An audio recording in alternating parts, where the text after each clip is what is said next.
perdeu aqui na Vila Belmiro. Gosto sempre de mostrar o estádio, né? Como ele está, essa saída. No primeiro jogo com o público, a torcida do Fluminense, por sinal, é essa aqui embaixo ainda, esperando para sair, né? Normalmente a polícia militar segura, né? 40 minutos para não ter conflito ali na saída. E bem, o Fluminense perdeu nesta partida para o Santos por 2-0, merecendo perder, por sinal. Deixa eu ajeitar a minha iluminação, porque o estádio está deslugando a iluminação dele, pra gente poder falar de Fluminense e Santos, a derrota por 2-0 individualmente, ou seja, falando especificamente dos jogadores, ok? Vamos lá então, e a gente começa com ele, Marcos Felipe. Que nome mais difícil de começar se analisando, né? E vou pedir inclusive pra você passar aqui embaixo, antes de Marcos Felipe, antes de qualquer coisa, você passar aqui embaixo num XBet, tá? Link aqui no primeiro comentário. Vai lá, passa e faz o seu depósito, que se cadastra lá. Difícil de ser analisado Marcos Felipe, né? É difícil, é complicado, porque o mesmo goleiro que fez duas defesaças, uma nem tanto assim, uma no final do jogo, mas principalmente no primeiro tempo, uma defesaça ali no lance da cabeçada de Madison. Não tinha o que fazer no lance do gol de Madison, fez outra defesaça, na verdade, no toque no chute ali no final, entrega o gol do Santos. Assim, ele tem crédito pra isso? Não tem crédito pra isso. O crédito dele não tolera ele tomar um gol. Não é assim que funciona o negócio. Agora, em compensação, convenhamos, né?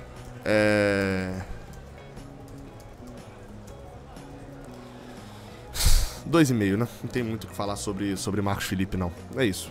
Entregou o gol, fez por merecer esse 2,5. Era pra ser 0? Era. Mas acho que se tivesse sido decisivo no jogo, aí eu tinha reclamado mais em relação à nota dele. Eu esqueci que eu tenho que afastar pra cá pra aparecer a nota total, né? Mas enfim, é isso. Nota 3 nota 2,5 pra Marcos Felipe.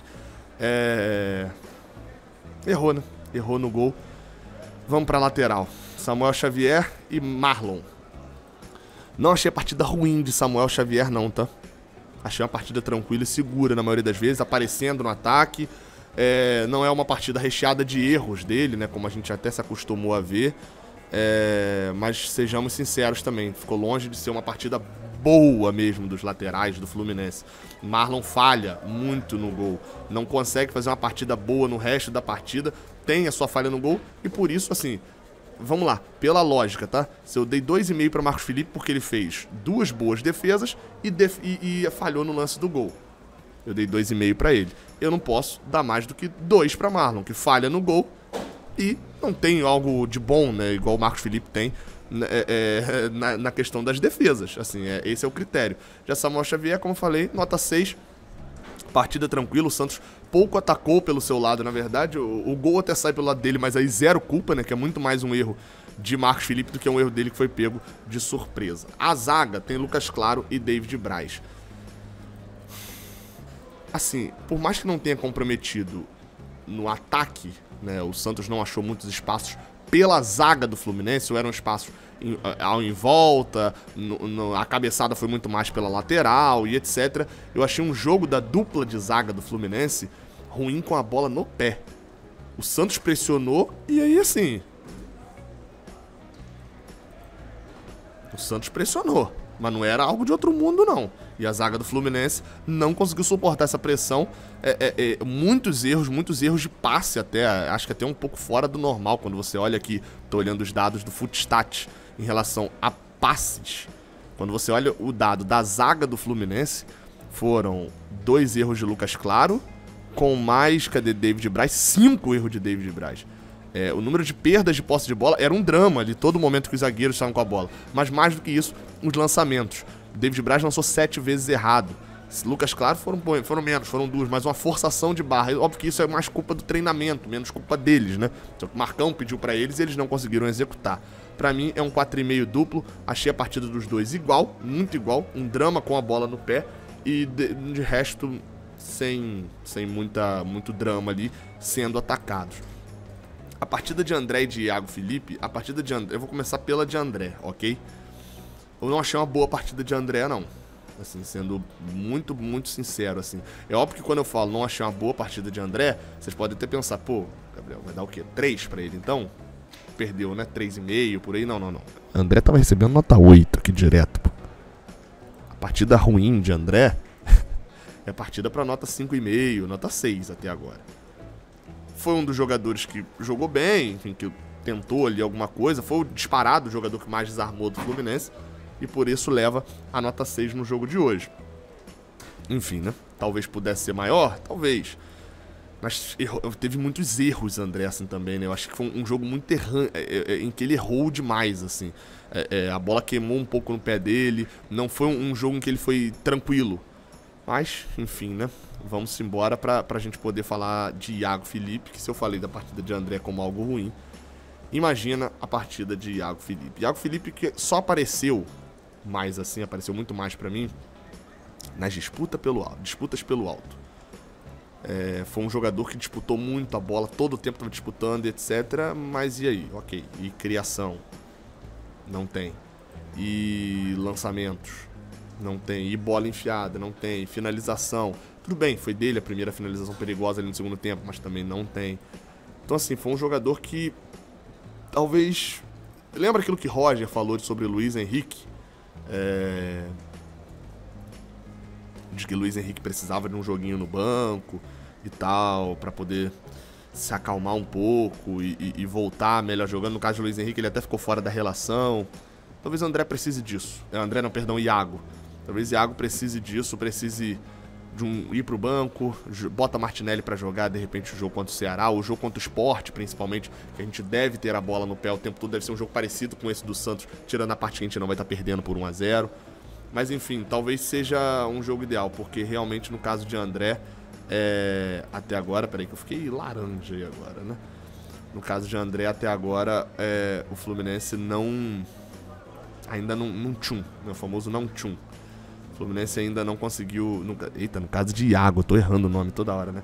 No caso de Iago, ele tá vindo mal e o Fluminense ainda não conseguiu recuperar. A nota é 2 pra Iago, até porque não dá pra... É o que eu sempre falo, o dia que eu der uma nota muito, muito, muito baixa pra Iago, abaixo de 1, por exemplo, é porque ele não fez o que ele faz, que é ter uma disposição inacreditável. Ele tá em todas as bolas, todos os lances do campo. John Arias, jogador... Peraí, deixa eu virar pra cá, porque John Arias tá no lugar errado. John Arias era pra estar aqui no canto, mas ok. Vamos lá, né? John Arias. Partida muito ruim de John Arias. Eu só preciso separar duas coisas, na verdade, tá? Sobre John Arias. Primeiro a nota dele aqui é pela partida. Muito mal, tá? Muito mal a partida de John Arias. Pra mim, tão ruim, na verdade, pior até do que de Iago.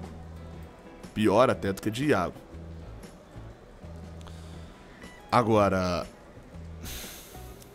por que pior que a de Iago, só pra deixar claro? Porque ele não criou, e além dele não criar, que é a função principal dele, a função inicial dele é o quê? É criar.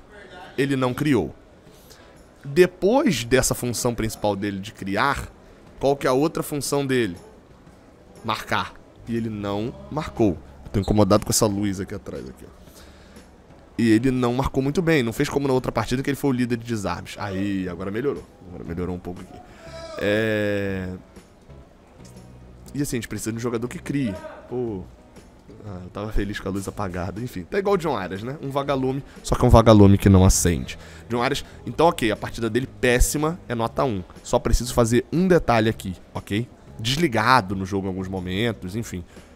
John Arias não joga nessa posição. John Arias não é jogador dessa posição, ok?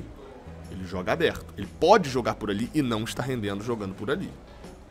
Então assim, fica o detalhe de que aí é onde entra a culpa de Marcão também. Então eu quero que o John Arias vá pro banco? Não, eu quero que o John Arias entre no lugar de Caio Paulista. Porque foi outra péssima partida de Caio Paulista. Não diria que foi péssima, porque assim, a outra péssima, porque ele, contra o Flamengo ele foi um dos piores em campo. Mas assim, mais uma vez Caio Paulista vai estar entre os piores em campo.